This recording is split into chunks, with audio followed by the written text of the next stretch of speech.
O ministro da Fazenda anunciou hoje um contingenciamento de 15 bilhões em despesas para conseguir cumprir as regras do arcabouço fiscal neste ano. Reportagem de Carol Rosito. A decisão foi tomada após reunião de Lula com a equipe econômica. O governo constatou dificuldades em cumprir a projeção de receitas e também pelo aumento acima do esperado de despesas obrigatórias. A Receita fez um grande apanhado do que aconteceu nesses 6 meses, mesmo aconteceu com o planejamento no que diz respeito às despesas, e nós vamos ter que fazer uma contenção de 15 bilhões de reais para manter o ritmo do cumprimento do arcabouço fiscal até o final do ano. Haddad explicou que haverá um bloqueio de 11,2 bilhões de reais e um contingenciamento de 3,8 bilhões de reais, valor que pode ser revisto no futuro. Levando em consideração que a Receita, por prudência, neste momento, não está considerando compensação. Ou seja, se as negociações com o Senado avançarem, esse contingenciamento pode ser revisto. O ministro resolveu antecipar o anúncio do congelamento para evitar especulações sobre medidas de ajuste fiscal e respeito ao limite de gastos até a próxima segunda-feira, quando será apresentado o relatório bimestral de receitas e despesas, detalhando a decisão de hoje.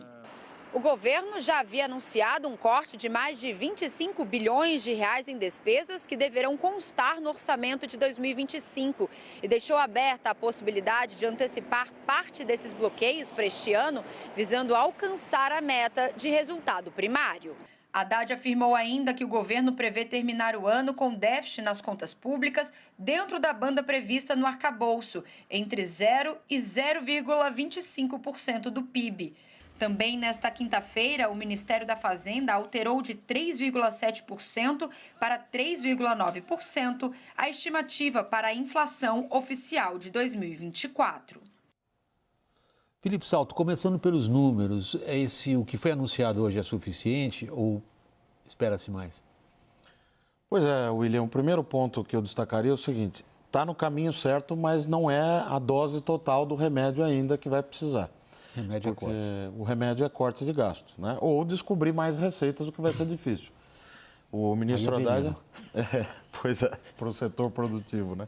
Porque a gente já tem uma carga tributária elevada. Agora, o que eu acho que é o mérito desse anúncio é que o ministro Haddad está conseguindo comer pelas beiradas.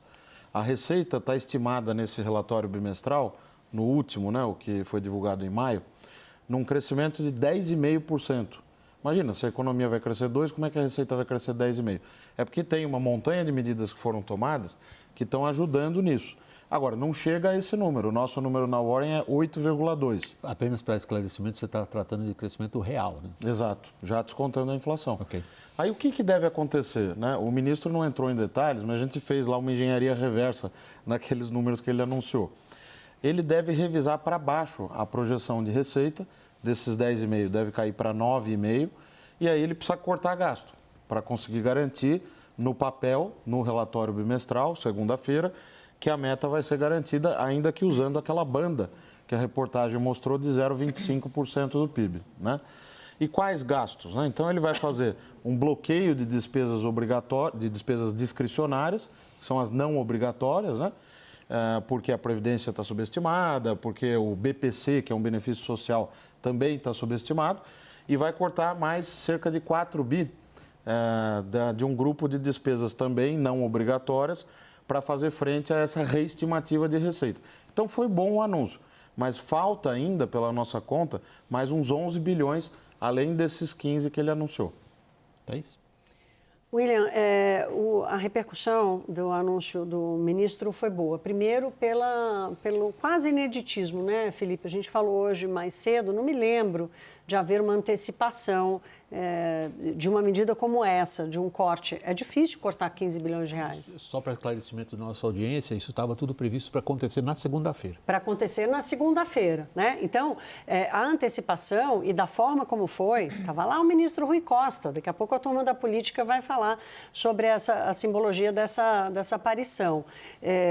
Então, assim, essa antecipação é sinal de que o Fernando Haddad entendeu que o descolamento da segurança com o cumprimento do arcabouço, da percepção de credibilidade da gestão das contas públicas está muito grande. Quer dizer, o dólar mudou de patamar, os juros na curva mudaram de patamar. Então, quando ele antecipa, ele percebe que ele precisava entregar alguma coisa rápido. Não dava mais para esperar segunda-feira na hora do relatório bimestral. Então, esse é um fator positivo, pode arrefecer um pouco, mas a dúvida permanece. Sim, o governo vai apresentar um balanço de receitas e despesas mais realista, ou seja, prevendo despesas não subestimadas como estão hoje, fazendo essa correção daquilo que era subestimado, fazendo correção das receitas que estavam superestimadas, a nuvem que paira de dúvidas e de incertezas ainda sobre a gestão, ela é grande. Deixa eu ir para o lado que você mesma sugeriu, quando você falou a turma da política. A Jussara, a turma da política, e o Caio também faz parte da turma da política. E a Jussara, começando por você, a Thaís mencionou a simbologia ali daquilo que a gente assistiu na reportagem da nossa Carol Rosito. A gente vê o ministro da Fazenda se dirigindo aos microfones e ele tem uma turma atrás dele. Ali, duas figuras que representaram a política, particularmente o ministro-chefe da Casa Civil, Rui Costa, ao lado. Entre ele e o Haddad está a ministra do Planejamento, a Simone, e atrás de todos a Esther Dweck, que é a ministra da Gestão. A sua leitura desse retrato? Olha, William, o que acontece? Não tinha um outro ministro ali, que é o ministro que hoje está à frente da SECOM. Ou seja, o que mostra que esse anúncio, antes do previsto, porque a previsão é que realmente esse detalhamento ocorra na segunda-feira, é porque eles estão tentando evitar ali alguma turbulência. Afinal de contas, e foi o próprio ministro da Fazenda que disse que era para evitar especulação. E por que isso é importante? Porque nesta semana, o presidente Lula deu uma entrevista à Record e que ele disse que ele precisava ser convencido do corte de gastos. Ou seja, mais uma vez ele levou desconfiança ao mercado, ficou aquilo bem, do que a gente está tratando no governo, do que o governo vai fazer diante disso, diante dessas declarações do presidente Lula, que parecia contraditórias ao que o seu ministro da Fazenda vinha dizendo. Então, estava essa coletiva de imprensa, quando ele chama os jornalistas, não era à toa. Essa declaração foi feita depois da reunião da GEL, né, que é da Junta de Execução Orçamentária, que esses ministros que estavam na coletiva, mais o presidente Lula, participaram. Então, tem ali um recado de tentar evitar o que o ministro da Fazenda chamou de especulação. Agora, vamos ver se será o suficiente, né? Como disse a Thaís, neste momento, a primeira recepção foi positiva. Agora é aguardar. Eu chamo só a atenção aqui, só para concluir, que o ministro Fernando Haddad ficou um pouco incomodado, né? Os repórteres perguntaram, olha, e o presidente foi convencido de fazer esses ajustes? Ele disse, se eu estou dando o anúncio aqui, é porque ele já foi. Aí a ministra do Planejamento, Simone Tebet, disse assim, olha, hoje foi tranquilo, ele foi convencido lá atrás. Então, a gente vê um esforço da política para tentar acalmar os ânimos. Ao que se diz, ela colocou uma ênfase muito grande na palavra hoje.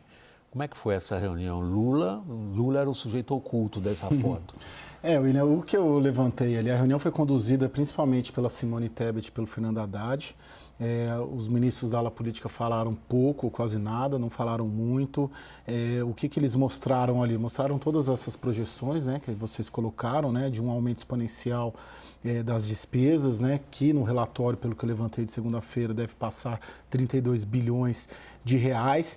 E ali, a percepção que eu peguei das pessoas que eu conversei é de que o Lula estava convencendo que o problema não era a meta, o problema era justamente essa escalada exponencial do aumento da despesa. E saíram de lá com a sensação, e a ala econômica, vamos dizer assim, empoderada, tanto que houve uma combinação para que o Haddad que falasse, né, e o Rui Costa, que lidera a ala política, e os dois a gente sabe que não se bicam, mas houve um entendimento ali de que se tratava de uma questão legal, acima de tudo, de questão da lei, né, que tem uma questão que não dá para, se está batendo e vai estourar, vai gerar um prejuízo legal e que o presidente da República teria se convencido disso, já vinha se convencendo, como a Jussara falou, mas que ali disseram que foi tranquila, que não teve embates entre a ala política e econômica, a ala econômica liderou e entregou o anúncio. Tem, só para finalizar, uma sensação que eu colhi da reunião, é um aval da ala econômica para finalmente levar adiante uma revisão de gastos.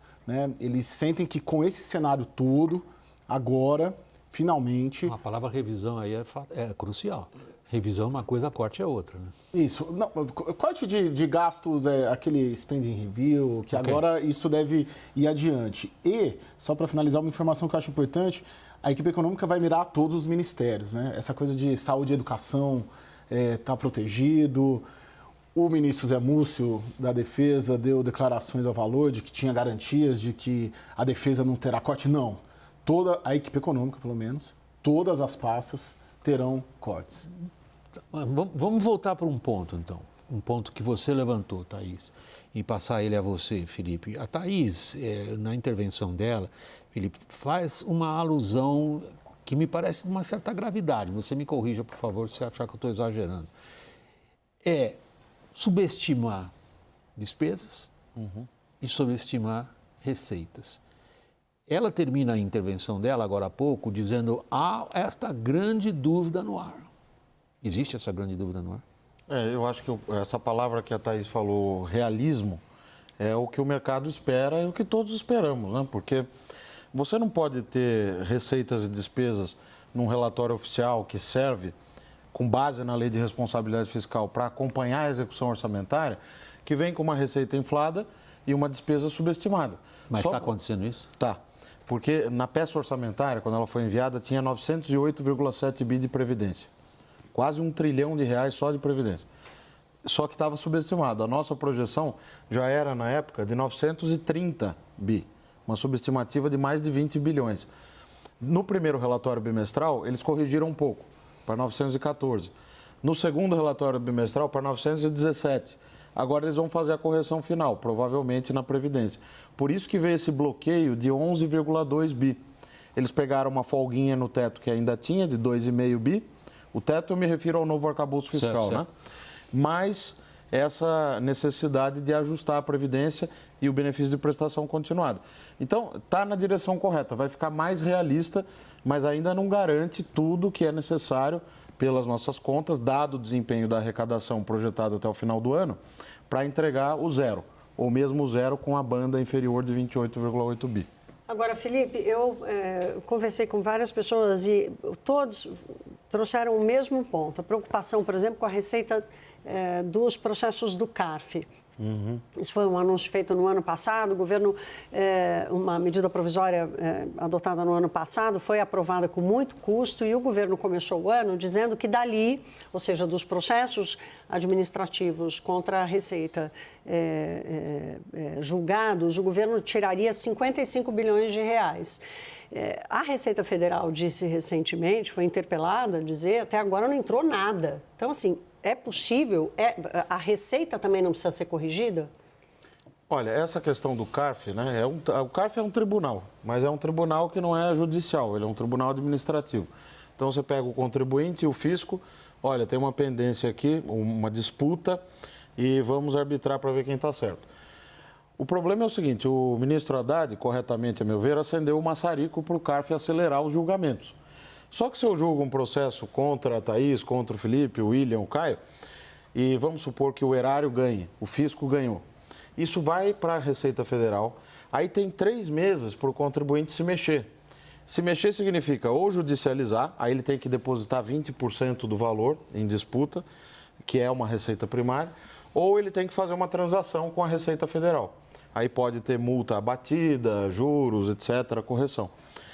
Esses julgamentos do CARF, pelo que a gente apurou, eles estão acelerando.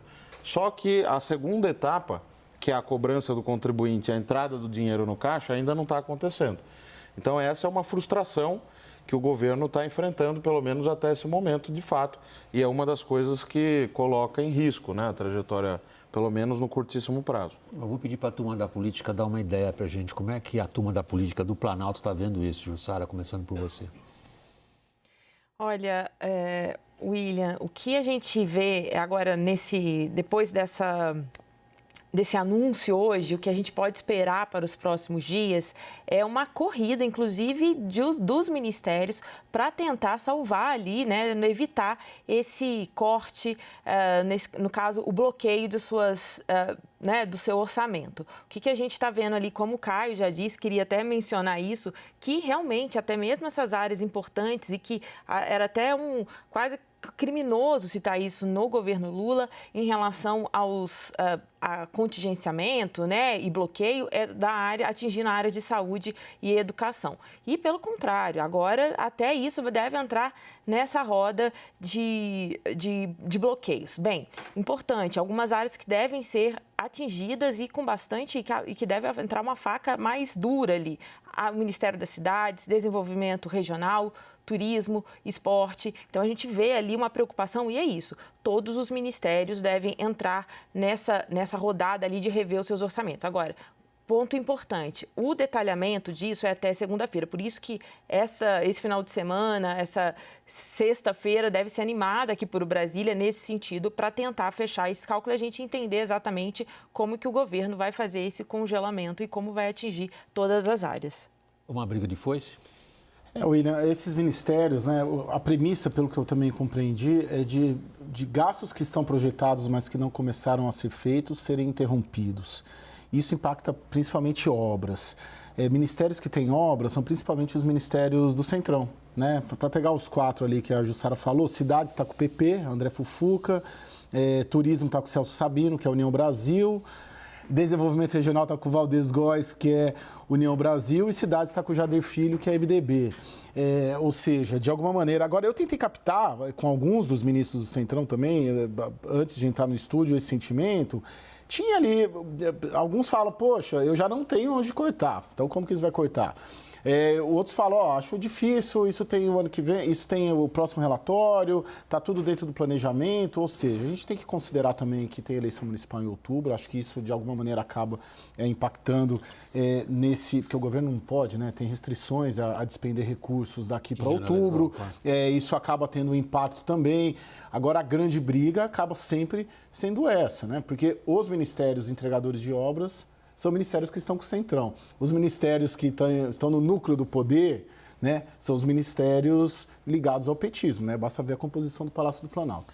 Felipe, quando se fala nessas questões de contas públicas, a gente fala sobretudo na trajetória. Eu queria que você desse para uma ideia, para a nossa audiência, como é que você vê essa trajetória 24-25, mas para não cortar seu raciocínio, a gente vai para um breve intervalo e voltamos na sequência. É rápido, pessoal, até já.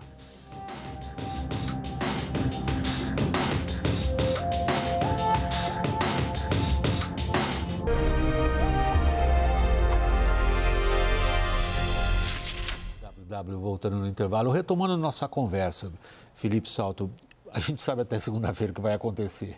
Agora, qual é a projeção para depois? Essa é uma pergunta importante, porque em contas públicas o que importa é a trajetória, né? Então eu posso passar uma tesourada nos ministérios agora, até porque, para usar a analogia que o pessoal gosta do governo, a picanha está com uma capa de gordura grande. Então não vai ter derramamento de sangue esse corte de 15 bi.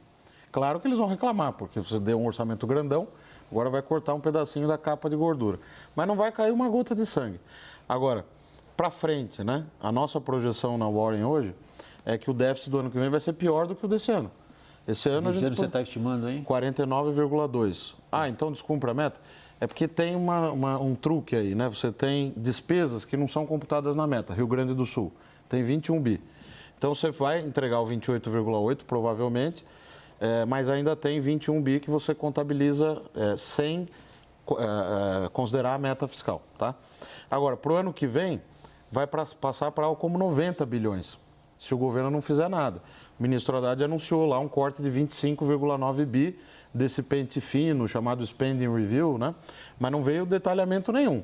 Porque para o Spending Review dar algum resultado tão rápido assim, ou tem que ter alguém comendo muita bola na aplicação da lei do BPC, da lei do abono salarial, da lei da Previdência, né? Ou você tem fraude, né? Então, combate à fraude ou a aplicação da legislação tem que ser mais adequada. Agora, 25,9 bi é muita coisa. Se eles conseguirem executar isso no ano que vem, tiver mais alguma medida do lado da arrecadação, e aí o Congresso já está bastante exaurido, né, de discutir essas medidas, talvez ele consiga entregar um resultado igual ao desse ano. Vai ser um feito. E a dívida pública? Mesmo que ele entregue um resultado igual ao desse ano, a dívida pública cresce. E pelas nossas projeções, economista só dá notícia ruim, né? Normalmente, de contas públicas. A dívida cresce até 2033. A única notícia boa é que ela cresce a taxas decrescentes. Ela não explode, se o arcabouço fiscal for cumprido. É isso. William, eu quero falar sobre o Spending Review, porque o Spending Review não é exatamente um pente fino. Pente fino é quase que uma atuação de fiscalização, que o governo tem obrigação de fazer, não é ajuste fiscal. O ajuste fiscal via Spending Review, ou de revisão de gastos, é aquele que vai na essência da política pública, na essência da alocação do recurso e prova por A mais B que ele não é eficiente, que ele não cumpre o seu papel e, portanto, ele não deve mais existir. Então, aquela despesa, ou ela é direcionada para outro lugar, porque o Spending Review, ele tem o corte de gastos é consequência de uma busca pela eficiência da alocação do recurso. Não é uma premissa.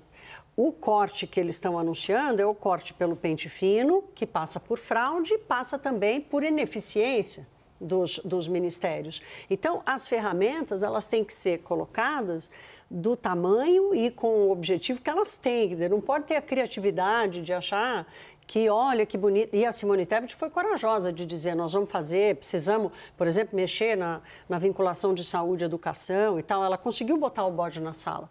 Mas vamos com calma e vamos assim, cada coisa no seu porta-coisa. O Spending Review tem um objetivo, o Brasil precisa dele agora. A segunda coragem tem que ser, na hora que mostrarem que aquela política pública não funciona daquela forma, que é o caso do abono salarial, por exemplo, vai ter coragem de reverter? Ou desonerações? Ou desonerações? Pegando essa questão, Jussara, que o próprio ministro anunciou hoje, quando veio a público dizer que vai cortar esses 15 bilhões, há um ponto de interrogação que ele deixou ali no ar. Como é que eu vou saber quanto eu vou ter do lado da Receita se essa questão da desoneração está pendurada ainda? De que forma ela está?